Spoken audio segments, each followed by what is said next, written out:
Hi hello viewers. So നമുക്ക് എല്ലാവർക്കും അറിയാം 2025 ജെഇഇയുടെ ഫൈനൽ റാങ്ക് ലിസ്റ്റ് അനൗൺസ് ചെയ്തിരിക്കുകയാണ്. So final rank list announce ചെയ്തപ്പോൾ മികച്ച ഒരു പെർസെൻറ്റൈൽ കരസ്ഥമാക്കിയ ഒരു മിടുക്കനായ ഒരു വിദ്യാർത്ഥിയാണ് നമ്മോടൊപ്പം ഉള്ളത്. നമുക്ക് ആളെ ഒന്ന് ഡീറ്റെയിൽ ആയിട്ട് പരിചയപ്പെടാം.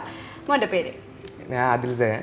ഓക്കെ, എവിടെയാ മോനെ വീട്? ഞാൻ കോഴിക്കോട് ഫറൂഖ് കോളേജിലാണ് എൻ്റെ വീട്. ഓക്കെ, അപ്പോൾ എന്താണ് ജെഇഇന് കിട്ടിയിരിക്കുന്ന പെർസെൻറ്റൈൽ എങ്ങനെയാണ്? പെർസെൻറ്റേജ് 99.95696990. ഓക്കെ, 99 പെർസെൻറ്റൈലിന് മുകളിൽ, അതായത് 99.95 പെർസെൻറ്റൈലാണ് കരസ്ഥമാക്കിയിരിക്കുന്നത്. അപ്പോൾ ഓൾ ഇന്ത്യ റാങ്ക് വരുമ്പോൾ 736 ആണ് അതിലിനെ കരസ്ഥമാക്കാൻ സാധിച്ചത്. So congratulations.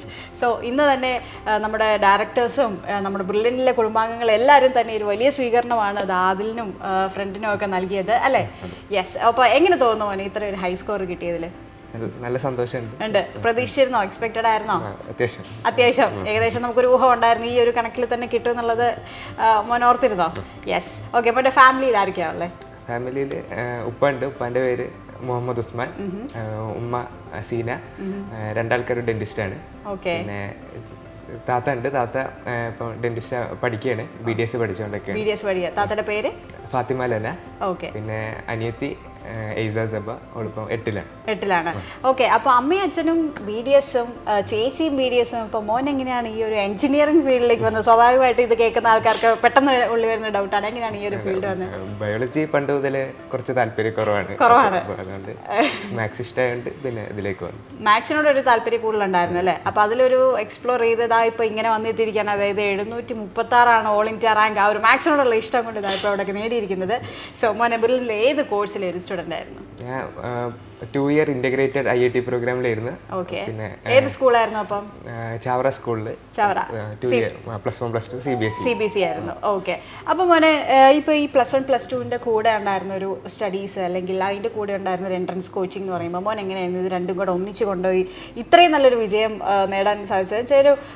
ചെറിയ ഹാർഡ് വർക്ക് അല്ല, വലിയൊരു ഹാർഡ് വർക്കിൻ്റെ തന്നെ ഒരു പിൻബലം വേണം. അതായത് ഇത്രയും ഈ board exam at the same time entrance ഒന്നിച്ച് കൊണ്ടുപോകണമെങ്കിൽ അല്ലേ? അപ്പോൾ എങ്ങനെയായിരുന്നു മോനെ അത് കൊണ്ടുപോയിക്കൊണ്ടിരുന്നത്?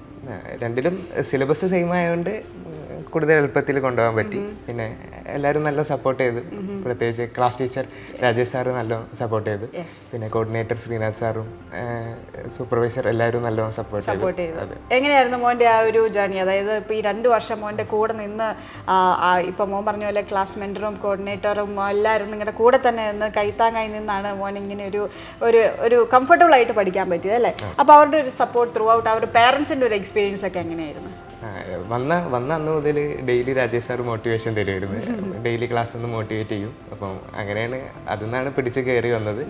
പിന്നെ പാരൻസും എല്ലാവരും നല്ല സപ്പോർട്ട് ചെയ്ത്, പിന്നെ ക്ലാസ് ടീച്ചേഴ്സൊക്കെ ഡെയിലി നമ്മളെയും കോൺടാക്ട് ചെയ്യും, പാരൻസിനെയും കോൺടാക്ട് ചെയ്യും. അപ്പം നല്ലൊരു ബോണ്ട് ഫോം ചെയ്യാൻ പറ്റി. ഓക്കെ. അപ്പം എന്തായിരുന്നു ഈ റിസൾട്ട് അറിഞ്ഞതിന് ശേഷമുള്ള വീട്ടിലെ ഉപ്പാൻ്റെ ഉമ്മാൻ്റെ ഒക്കെ ഒരു റിയാക്ഷൻ എങ്ങനെയായിരുന്നു? എല്ലാവരും നല്ല ഹാപ്പിയാണ്. ഓക്കെ. അവർ പ്രതീക്ഷിച്ചിരുന്നു ഇത്ര റാങ്ക് കിട്ടും എന്നുള്ളത്? അവരും എക്സ്പെക്റ്റഡ് ആയിരുന്നോ മോനെ പോലെ തന്നെ? അത് മോനെ അങ്ങനെ ഒരു കോൺഫിഡൻസ് കൊടുത്തിട്ടുണ്ടായിരുന്നു എനിക്ക് ഇത്രയും കിട്ടും എന്നുള്ളത്? അങ്ങനെയല്ല, ബ്രില്യൻറ്റിൻ്റെ മോഡലൊക്കെ എഴുതിയോണ്ട് ഇങ്ങനെ റാങ്ക് കയറി വന്നു. അപ്പം അങ്ങനെ ഒരു ടോപ്പ് 10 വന്നോണ്ട് പിന്നെ അങ്ങനെ അപ്പൊ തന്നെ ഏകദേശം ഉറപ്പായി ഒരു നല്ലൊരു സ്കോർ നേടാൻ സാധിക്കും എന്നുള്ള മോന് കോൺഫിഡൻ്റ് ആയി അല്ലേ? യെസ്. മോൻ്റെ ഒരു മോഡൽ എക്സാമിൻ്റെ കാര്യങ്ങൾ പറഞ്ഞു. അതായത് ഇപ്പം ഇവിടുത്തെ ഒരു മോഡൽ എക്സാം എങ്ങനെയൊക്കെ മോനെ ഹെൽപ്പ് ചെയ്തു? ഫൈനലായിട്ടുള്ളൊരു നമ്മുടെ ജെഇയുടെ ഒരു എക്സാമിലേക്ക് കടന്നപ്പോൾ ഇവിടെ നൽകിയ മോഡൽ എക്സാമും അതേ പാറ്റേണിലുള്ള അതേപോലെ തന്നെ നിങ്ങൾ സെൻറ്ററിൽ കൊണ്ടുപോയി ഒരു എക്സാം, ഓൺലൈൻ എക്സാം സെൻറ്ററിൽ കൊണ്ടുപോയായിരുന്നു നിങ്ങളുടെ എക്സാം പ്രാക്ടീസൊക്കെ എങ്ങനെയായിരുന്നു അതിൻ്റെ ഒരു എക്സ്പീരിയൻസ്? ബ്രില്യൻറ്റ് എക്സാം ആണെങ്കിലും നമുക്ക് ഫുൾ മോഡലുകളൊക്കെ മൊത്തം കമ്പ്യൂട്ടർ ബേസ്ഡ് തന്നെ ആയിരുന്നു. ഓരോരോ എക്സാം കഴിഞ്ഞ് തെറ്റിയതൊക്കെ അനലൈസ് ചെയ്യും, എങ്ങനെ തെറ്റിയതെന്ന് നോക്കും. അപ്പം അങ്ങനെ ഓരോ മോഡൽ എക്സാം കഴിഞ്ഞ ശേഷവും എന്തെങ്കിലുമൊക്കെ ഉള്ള ഒരു ഇപ്പോൾ സില്ലി മിസ്റ്റേക്സോ അല്ലെങ്കിൽ എന്തൊക്കെയാണ് അവിടെ എനിക്ക് ചേഞ്ച് വരുത്തേണ്ടതെന്നൊക്കെ മനസ്സിലാക്കാൻ സാധിച്ചിരുന്നു. അപ്പോൾ ഓരോ മോഡൽ എക്സാമിലും ഓരോ ചേഞ്ചസ് വരുത്താൻ പറ്റി. ചേഞ്ചസ് എന്താ വരുത്തിയതെന്ന് ജസ്റ്റ് നോട്ട് ചെയ്യും. അപ്പോൾ ഇവിടുത്തെ ഒരു പ്രാക്ടീസിൻ്റെ സമയത്ത് തന്നെ ഒരുപാട് ക്വസ്റ്റ്യൻസ് അയച്ചാൽ നിരവധി മോഡൽ എഴുതിയിട്ടാണ് നിങ്ങളെ ഫൈനൽ എക്സാമിലേക്ക് നിങ്ങളെ അപ്പിയർ ചെയ്യിക്കുന്നത് അല്ലേ? അപ്പോൾ ഒരുപാട് നമ്മുടെ സെയിം രീതിയിലുള്ള ക്വസ്റ്റ്യൻസും എങ്ങനെയൊക്കെയായിരുന്നു ആ ഒരു നിങ്ങളുടെ ക്വസ്റ്റ്യൻസിൻ്റെ ഒരു ജെഇയുടെ model exam versus JEE main official exam വന്നപ്പോൾ എങ്ങനെയൊക്കെയായിരുന്നു മോനെ ഒരു ക്വസ്റ്റ്യൻസിൻ്റെ രീതികൾ മനസ്സിലായത്? എന്നോട് ക്ലാസ് ടീച്ചർ പറഞ്ഞ് നമ്മൾ ബ്രില്യൻ്റിൽ എഴുതുന്ന അതേ ഒരു എക്സാം ആയിട്ട് കണ്ടാൽ മതി, അത്ര തന്നെ ഉള്ളൂ. അപ്പം അതേപോലെ തന്നെ പോയി കണ്ടു. ഓൾമോസ്റ്റ് സിമിലർ തന്നെ ആയിരുന്നു എക്സാം. മോഡൽ എഴുതിയതിൻ്റെ ഒരു കണ്ടിന്യൂഷൻ ആയിട്ട് അടുത്തൊരു എക്സാം അത്ര തന്നെയാണ്. അത്ര ഓക്കെ. ഇവിടുത്തെ മോഡൽ എക്സാം കഴിഞ്ഞതിന് ശേഷം നിങ്ങൾക്ക് നിങ്ങളുടെ റാങ്കിനെ കുറിച്ചും മാർക്കിനെ കുറിച്ചും ഒക്കെ സെൽഫ് ഒരു അനലൈസ് ചെയ്യാൻ വേണ്ടി ഒരു റിസൾട്ട് അനാലിസിസും അങ്ങനെ മെൻറ്റേഴ്സിൻ്റെ നിങ്ങൾക്ക് എന്താ പറയുക ഓരോ നിങ്ങൾക്ക് സപ്പോർട്ടും അങ്ങനെ മോട്ടിവേഷൻ ക്ലാസ്സും ഒക്കെ തരുമായിരുന്നു. അതൊക്കെ ഫൈനലായിട്ടുള്ള ഒരു പ്രിപ്പറേഷനെ ഒരുപാട് ഹെൽപ്പ് ചെയ്തോ? എങ്ങനെയായിരുന്നു? അതെ, മോട്ടിവേഷൻ ക്ലാസ്സൊക്കെ എല്ലാം കേൾക്കാൻ നോക്കും. അപ്പം നല്ലൊരു മോട്ടിവേഷൻ. പിന്നെ coordinator Santhosh sir, director Santhosh sir ഇടയ്ക്കിടയ്ക്ക് വരലുണ്ട്. അപ്പം സാർ എപ്പോഴും മോട്ടിവേറ്റ് ചെയ്തോണ്ട് അതൊക്കെ നിങ്ങൾക്ക് ഒരു ബൂസ്റ്റപ്പ് ആയിരുന്നോ? അതെ. Yes, okay. അപ്പോൾ എന്താ പറയുക, ഇവിടുത്തെ ഓരോ നിങ്ങളുടെ ഓരോ സ്റ്റഡീസിൻ്റെ കാര്യം വരുമ്പോഴത്തേക്ക് ഒരുപാട് കാര്യങ്ങളുണ്ട്. നിങ്ങളെ ഇവിടുത്തെ എൻട്രൻസ് കോച്ചിങ്ങിന് വേണ്ടി അല്ലെങ്കിൽ എഞ്ചിനീയറിങ്ങിന് വേണ്ടിയിട്ട് നിങ്ങളെ സപ്പോർട്ട് ചെയ്യാൻ ഒരുപാട് ഫെസിലിറ്റീസ് നമ്മൾ നിങ്ങൾക്ക് വേണ്ടി നൽകിയിട്ടുണ്ട് അല്ലേ? അതിലേതായിരുന്നു മോനെ ഏറ്റവും കൂടുതൽ ഹെൽപ്ഫുൾ ആയി എന്ന് തോന്നുന്ന ഒരു കാര്യം എന്തായിരുന്നു? ഏറ്റവും നല്ലത് ഇപ്പോൾ നമ്മൾ വന്ന മുതൽ തന്നെ വീക്കിലി എക്സാംസ് ഉണ്ട്. പിന്നെ അപ്പോൾ ചാപ്റ്റർ വൈസ് അങ്ങനെ കഴിയും. പിന്നെ model exam unit wise model exam വരും. അപ്പം ആ ചാപ്റ്റേഴ്സ് അതിൽ തന്നെ കംപ്ലീറ്റ് ചെയ്തെടുക്കാൻ പറ്റും. അങ്ങനെ സ്റ്റെപ്പ് വൈസ് ആ പ്രോസസ്സ് നല്ല ഇഷ്ടം. ഓക്കെ. അപ്പോൾ അങ്ങനെ അങ്ങ് കണ്ടിന്യൂ ചെയ്ത് ഇതാ ഇപ്പോൾ ഇവിടം വരെ ഈ ഒരു ഹൈ സ്കോറിൽ എത്താൻ സാധിച്ചു എന്നുള്ളതാണ് ഏറ്റവും വലിയ ഹൈലൈറ്റ് അല്ലേ? യെസ്. ആദ്യം ഇപ്പം ഈ ഒരു സ്റ്റഡീസിൻ്റെ കാര്യം പറയുമ്പോൾ മോനിപ്പോൾ +2 പഠിച്ചുകൊണ്ടാണ് ഇപ്പോൾ ഈ ഒരു മികച്ച വിജയം നേടിയിരിക്കുന്നത്. അപ്പോൾ ഈ +1 +2ൻ്റെ ബോർഡ് എക്സാമിനൊപ്പം തന്നെയും അതേ പ്രാധാന്യത്തോട് തന്നെയാണ് എഞ്ചിനീയറിംഗ് എക്സാമും നമ്മുടെ എന്താ പറയുക ജെഇക്കുള്ള ഇമ്പോർട്ടൻസ് കൊടുത്ത് മോൻ മുന്നോട്ട് പോയിക്കൊണ്ടിരിക്കുന്നത്. അപ്പോൾ ഇത് രണ്ടും ഒന്നിച്ചു കൊണ്ടാണ് മോന് ബുദ്ധിമുട്ട് അങ്ങനെ എന്തെങ്കിലും തോന്നിയിട്ടുണ്ടായിരുന്നോ? ഇല്ല, ഇപ്പം എഞ്ചിനീയറിംഗിൽ നമ്മളെന്തായാലും ഒരു സ്റ്റെപ്പ് ഹെഡാണ് പഠിക്കുന്നത്. അപ്പം സ്കൂൾ സിലബസ് ഓൾമോസ്റ്റ് ഈസി ആയിരുന്നു. പിന്നെ ഇംഗ്ലീഷും കമ്പ്യൂട്ടറും മാത്രമാണ് എക്സ്ട്രാ പഠിക്കേണ്ടി വന്നത്. അപ്പോൾ ഇതിൻ്റെ ഒരു എൻട്രൻസിൻ്റെ സൈഡിലേക്ക് വരുമ്പോഴത്തേക്ക് ഇത് രണ്ടായിട്ട് തിരിച്ച് പഠിക്കുന്നതിൽ മോൻ അങ്ങനെ പ്രത്യേകിച്ച് അങ്ങനെ ബുദ്ധിമുട്ടൊന്നും തോന്നിയിരുന്നില്ല. എങ്ങനെയാണ് ഇതിനൊക്കെ ഒരു സമയവും ഒക്കെ കണ്ടെത്തിയിരുന്നത്? എത്ര നേരം ഏകദേശം ഇപ്പം ബോർഡ് എക്സാമിന് വേണ്ടിയിട്ട് നീക്കി വെക്കും, ഐ മീൻ പഠിക്കുന്നതിനും അതുപോലെ തന്നെ എഞ്ചിനീയറിംഗ് നമ്മുടെ എഞ്ചിനീയറിംഗ് ആ ഒരു എക്സാമിന് വേണ്ടിയിട്ട് എത്ര മണിക്കൂറാണ് മോൻ മാറ്റി വെച്ചുകൊണ്ടിരുന്നത്? ബോർഡ് എക്സാമിനെ അടുത്തോണ്ട് ഇപ്പോൾ ഡെയിലി ഒരു 14 hours അടുത്ത് പഠിക്കാൻ നോക്കും. അതിൽ 2 hours ആണ് ബോർഡ് എക്സാമിനെ മാറ്റി വെക്കുക.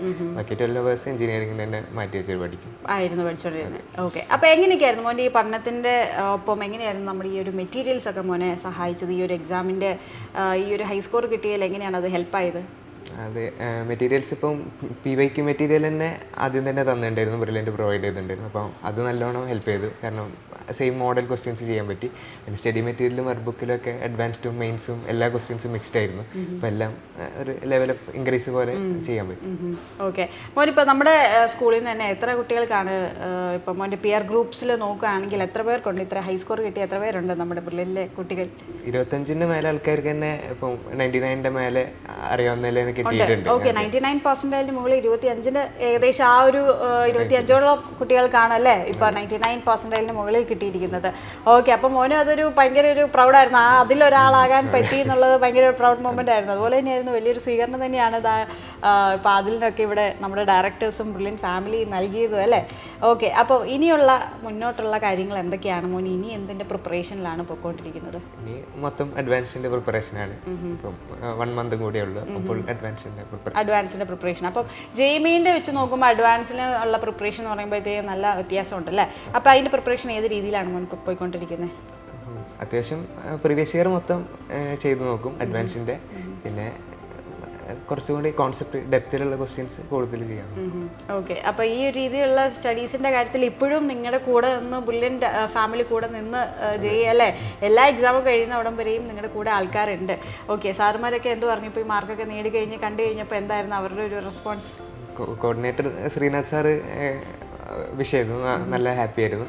പിന്നെ ക്ലാസ് ടീച്ചർ രാജേഷ് സാറാണെങ്കിലും രാജേഷ് സാറും നല്ല എല്ലാവരും ഹാപ്പിയാണ്. അപ്പം സന്തോഷം. അതെ, അതാണ് നിങ്ങളുടെ കൂടെ നിന്ന്. അതായത് നിങ്ങൾക്കിപ്പോൾ ഒരു വിജയം കിട്ടുമ്പോഴത്തേക്കും സ്വാഭാവികമായിട്ടും ബ്രില്യൻ്റിലെ എല്ലാ ബ്രില്യൻ്റ് ഫാമിലീസും സ്പെഷ്യലി നിങ്ങളുടെ മെൻറ്റേഴ്സും കോർഡിനേറ്റേഴ്സും ആണ് ആദ്യം വളരെ നിങ്ങളുടെ ഫാമിലി ഹാപ്പി ആവുന്ന പോലെ തന്നെ ഹാപ്പി ആവുന്ന 2 പേരാണ്. കാര്യം നിങ്ങളുടെ കൂടെ നിന്ന് നിങ്ങളെ പേഴ്സണലായിട്ട് അല്ലെങ്കിൽ അതുപോലെ തന്നെ മെൻറ്റർ ചെയ്ത് കൊണ്ടുവന്ന ആൾക്കാരാണ് ഈ 2 പേര് അല്ലേ? ഫാമിലി ആയിട്ട് ഇവരെങ്ങനെയായിരുന്നു കണക്റ്റഡ് ആയിട്ടിരുന്നത്?